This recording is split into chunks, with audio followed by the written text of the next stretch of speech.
satiku vienu draugu, kā bērnībā draudzējamies, mainījāmies grāmatām. Tagad viņš slavens psihoanalītiķis un viņš no labākiem psihiatriem un psihologiem.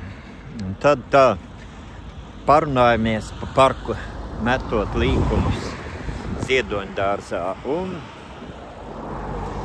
tā es vienmēr mācīts, ka vajag reflektēt par sevi un kritiski apskatīt. Jābūt tādai kā personības dalīšanās, ka visas savas domas, vēlēšanās jāapskatās, jo tomēr mēs katrs esam arī kā tāds mākslīgais intelekts, kurā ir ievadīta mums kaut kāda izglītības informācija no ģimenes, no mūsu pieredzes. Un tas nenozīmē, ka tas ir objektīvi un ļoti kaut kas sakarīgs, ko mēs domājam, ko mēs gribam, ko mēs jūtam. Man gribēs tā pārbaudīt pēc tādiem objektīviem principiem, kas ir objektīvs, kas nav. Un tad mēs tā, ja ir, teiksim, katram individam ir kaut kāda liela nesaderība ar, pieņemsim, dzīves biedru, vai ar ģimeni, vai ar kaut kādu kolektīvu darba, vai vēl vairāk ar veselu sabiedrības daļu, ar kuru tu esi agrāk identificējies un skaties kopā televizoru, kopā ej uz pasākumiem un mīli savu valdību un savu valsti, bet tad tev kaut kādus pēdējos 4 gadus, man ir kopš 20. gada tiem notikumiem, man ir pilnīgi aizgājis tā šķērsām. Un tad es, protams, sākumā šaubos, nu kaut kas ar mani nav kārtībā. Bet tad es uzdevu tam Latvijas slavenākam psihologam, vai varbūt tā, ka tādā neķer realitāti un dzīvo tādā iedomu pasaulē, vai, teiksim, šizofrēniskā tas vārds, tādā, ka cilvēks neķer realitāti, vai varbūt, ka vesela ģimene vai kolektīvs neķer.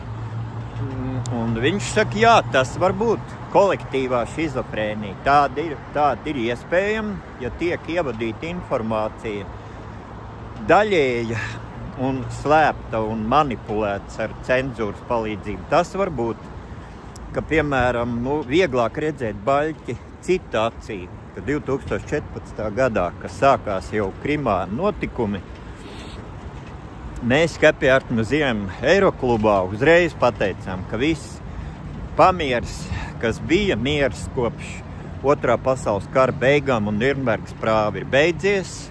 Krievijas federācija ir uzsākusi pārskatīt robežas un absolūti savā teritorijā aizvērt brīvas informācijas plūsmu, arī citādāk domājošos represēt ar ekonomiskiem un pat ar fiziskiem līdzekļiem, jau kā Ņemcovu tajā laikā mēs reiz uztaisījām pasākumu. Un vēl mūsu oficiālā valsts paradigma draudzējās 14. gadā, vēl brauc mūsu prezidenta dāvēja Vladimiru Vladimirovičam visādas tur Dinamo kreklus un draudzējās. Un tikai 22. gadā uzsākot masīvu iebrukumu, tad nostājās pretī. Mēs sapratām tādu intelektuāļu loks, kas regulāri tikās no visām valstīm un arī kā tāds Krievijas-Latvijas draudzības klubs, ka tas ir beidzies, ir sācies 3. pasaules karš un tas ir neapšaubāms fakts. Un tāpēc redzēt, ka, teiksim, tālāk, tagad jau 11 gadu laikā, kopš 14. gada iebrukuma Krimā, tas jau ir skaidri redzams, ka tā sabiedrība dzīvo kaut kādā citā paradigmā tādā un mītā, kurā viņi dzīvo, un viņi visi tic, un visa apziņa ir piesaistīta un identificējusies ar to valsts politiku un saviem vadoņiem. Un tas ir skaidrs, ka atkal Eiropas Savienība un visi iedzīvotāji un valdības dzīvo atkal kaut kādā citā. Tur nav šaubu, ka mēs esam šādi nodefinējuši, kas notiek. bet redzēt baļķi savā acī ir grūtāk. Tagad tas jau ir vecs stāsts par Krievijas federācijas domstarpībām ar Eiropas Savienību, kas nav, teiksim, savienojams, jo cilvēku tiesības un tautu pašnoteikšanos, ja mēs liekam pirmā vietā, tad, protams, kaut kādu veco robežu vēsturisko atjaunošanu vai kaut kāda tur, kura strīds, kura valoda ir prioritāra, krievu vai ukraiņu, tie ir pakārtot jautājumi, un cilvēku dzīvības un tautu pašnoteikšanos ir tomēr prioritāra, un ja to kāda valsts neatzīst, tad tā valsts pati ir izgājusi no civilizētās sabiedrības loka. Un tām vērtībām, ko pasaulē apgaismība pēc Nirnbergas prāva un pēc fašisma sagrāves nodefinēja. Bet tagad ir otrais etaps, tas, ko es stāstu, tas ir viens, bet sevi reflektēt, kas esam mēs Eiropas Savienība un Latvijas sabiedrība. Ja mēs atzīstam, ka Krievijas sabiedrība var dzīvot šizofrēniskā pasaulē, kas ir ar ierobežotu informācijas plūsmu, tad mēs ar to esam jau leģitimizējuši, ka ir iespējams sabiedrībai veselai būt šizofrēniskā stāvoklī slimai. Tātad, tīri teorētiski arī Latvijas sabiedrība var dzīvot šādā pat kaut kādā slimā paradigmā. To mēs tātad tagad esam nonākuši. Bet tagad jautājums, nu labi, šajā robežu jautājumā tautu pašnoteikšanās, tur Latvijas vadībai ir stingra pozīcija un cienījama un viena no stingrākām jau visu laiku, kā tas Latvijas vadītāji ir visdrosmīgākie no Eiropas Savienības un arī par ASV drosmīgākie. Bet tagad apskatīsim citu jautājumu. Ka J.D. Vance, ASV viceprezidents, ASV kongress, ASV senāts, visi prezidenta kancelēja, arī tautas ievēlēts prezidents. Visi ir tagad nolēmuši, ka jāatgriežās pie pirms pandēmijas. Tātad pandēmija bija kaut kāds ļoti būtisks lūzumpunkts, tikpat, cik Otrais pasaules karš vai tā tālāk. Un ir jāatgriežās pie šīm cilvēku tiesību prioritātes un valstu pašnoteikšanās. Izstājušies no PVO, World Health Organization, Ghebreyesus Tedros un Bills Gates, kas ir visas šīs organizācijas tur finansētāji un šefi. Šeit ir atkal tas pats šizofrēniskās realitātes jautājums.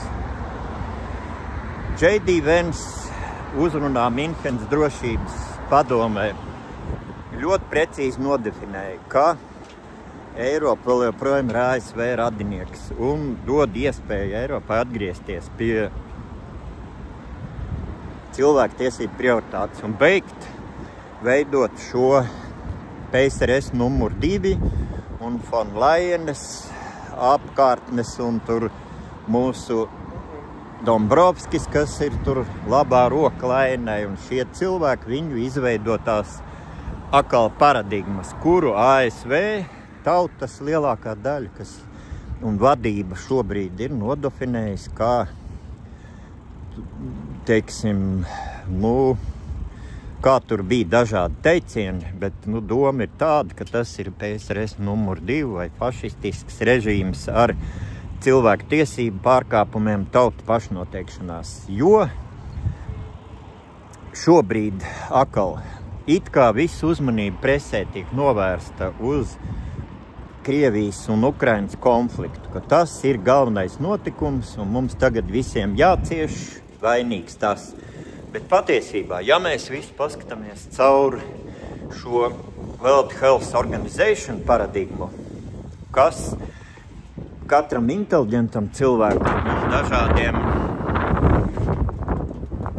zinātniekiem, juristiem, galvenā šī šķirtne iet tieši caur šo pandēmisko līgumu, ka nodot visu valstu suverenitāti kaut kādas privāta kompānijas, vairāku dažu cilvēku ar ļoti apšaubāmu reputāciju varā, ka viņi noteiks, kad būs, kurā brīdī tiks ievests un uz kādu pamata, kādas ārstēšanas metodas piespiedu un visās valstīs.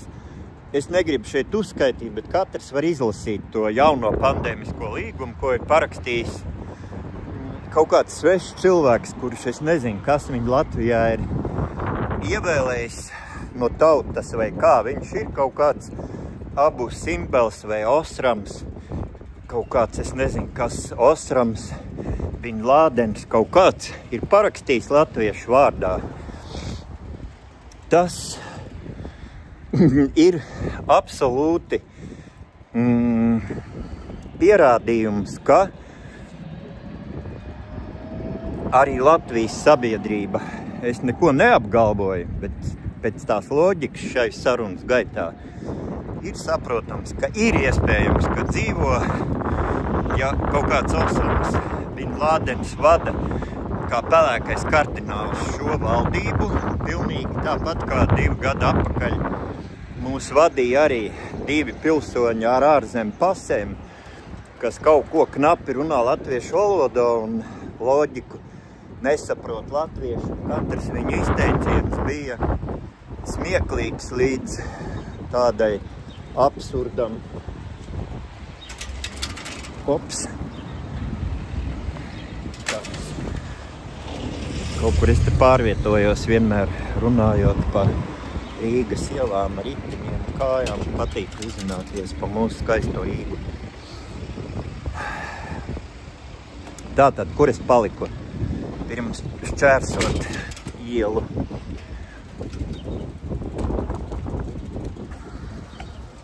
Tātad ir iespējams tāds stāvoklis, ka visa Latvijas sabiedrība arī ir cenzūras un šī rečeka rezultātā šizofrēniskā iedoma, ka viņi neķer realitāti.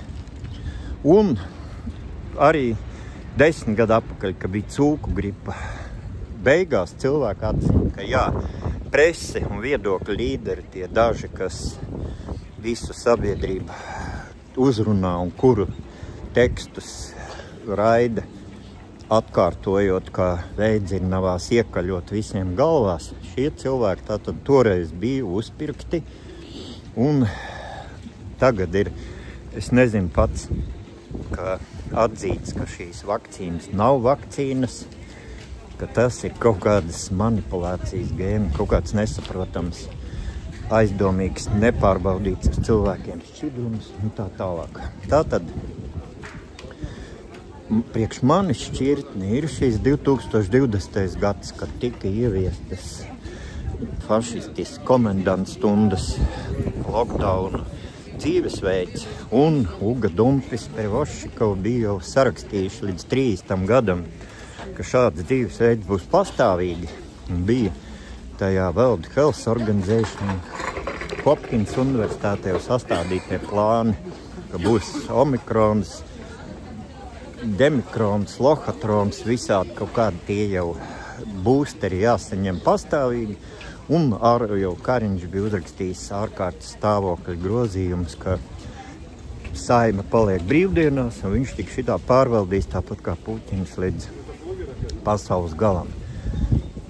Bet tā kā dažas valstis, arī Latvijā, rododendrons un franči un kanādieši iztaisīja pilnīgi kā revolūciju, nobloķēja visas pilsētas centrus, tad šie Covid fašisti atkāpās. Bet ne jau pavisam, tikai pussolīt apakaļ. Un tagad it kā tā kaut kāda mākslīga, neiedzīga kara, kas patiesībā atkal ir afēra, kur 2 cilvēki, kas ir abu valstu vadībā, ir abi apmācīti VF fórumā, abi ir vienādas tautības un vienādas, teiksim, tur izglītības un filozofijas pārstāvi, un abi 2 ir šeit Pasaules veselības organizācijai pilnīgi lojāli. Ja tas Krievijas vadītājs tiešām tāpat kā ASV būtu izstājies no Pasaules veselības organizācijas, ka viņš neatzīst visu šo, kā nodot valsts pārvaldību tādai pasaules valdībai, kā tas Pasaules veselības organizācija. Tad es pats varbūt emigrētu uz Krieviju, ja viņi tiešām būtu pret šiem banķieru farm biznesa tiem mafiozi. Bet tas nav. Krievija ir vislielākais, tas visveiksmīgākais to reformu ieviesējs, un pandēmijas laikā tur bija visnežēlīgākās tās ierobežojuma formas. Un arī Ukrainā tur visus vakcinēja piespiedu kārtā pa labu, pa kreisi, un tikai ASV vai ir vēl kādas Eiropas valsts vai Baltkrievija vai vēl kaut kas neatzīst šo sistēmu. Tāpēc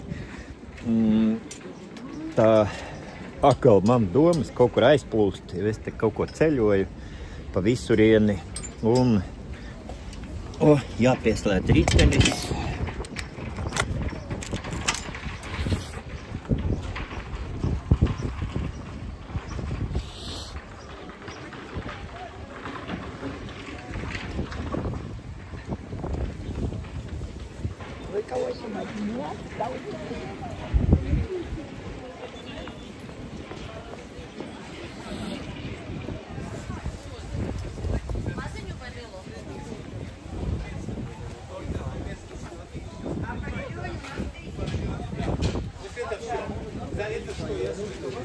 Tā es gribu pabeigt to sarunu, lai vienkārši kāds to uzklausa, apdomāties, ka tas ir ļoti reāli, ja arī tur, teiksim, Hitlera laikā arī tāda indokrinēta sabiedrība, un arī bija kaut kāda tante Margota, brauc te 90. gados, arī prasīja, kā varbūt tu brauc pie mums uz operu, klausies Vāgneru, tev pašai tur bija galerija, Bergmans, glazmas dzīvo pie mums, kāds varbūt, ka tu biji uzraugs nometnēs, un viņi teica tā, ka visa informācija riņķī tiek cenzēta, ka kaut kāda Spriņģi vai Raudseps no Redčeka, viņi divi ārzemju spiegi kaut ko pateiks, ko drīkst publicēt, ko nē.